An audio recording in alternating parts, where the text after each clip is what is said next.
Now this one does have factory navigation, as because it is the 201 version of the vehicle. Using factory navigation is really straightforward. So looking at the top here, all we're going to do is press the search button in order to be able to search for an address.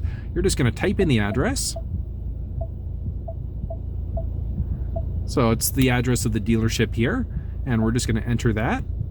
So one thing to note is as you're typing in the address, don't just type it all in. Give it a second. It will autocomplete and it'll add your address in if the vehicle can find it. From there, we've got some options. We can either save it as a favorite or we can begin the navigation. Obey traffic laws, be alert, and use voice commands while driving. Please proceed to the highlighted route and then the route guidance will start. So as you can see, it's not a very far distance that we're driving. In order to be able to cancel any sort of navigation that we've currently got going, we're just going to press this X button at the top and say, yes, we want to cancel the route. There we go, route canceled. Pulling our controls back up now, we can jump into our menu. We've got some different screen views, traffic list. Big one is going to be the navigation settings, which we can change out some map preferences.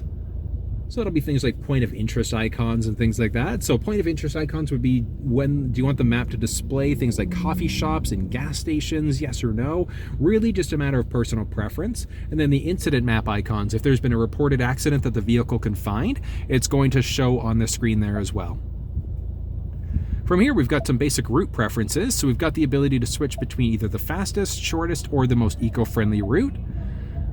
And if we scroll down from here, so a couple other things, here we go, avoiding our freeways, toll roads, ferries, car trains, or tunnels. So if you're the type of driver where you prefer not to drive on toll roads, we can select that. If you want to avoid tunnels, select that as well. And the navigation that's put together for you, it's automatically going to take those preferences into account. Last up is going to be our navigation preferences, which are just going to be our guidance prompts. And that's going to be as we come up to an upcoming turn, what happens? So is it going to be, oh, there we go. Is it going to be voice and tones? Is it going to be a voice or a tone? So let's say if you have an upcoming turn in 200 meters, I should say. Is it going to be a tone letting you know, or is it going to be a voice saying, turn in 200 meters? You've got some choices there. It's really a matter of personal preference there. So we'll exit out of that and move back to our navigation preferences there. We can look at history, so if we've already searched for addresses, we can see which ones we've previously looked for.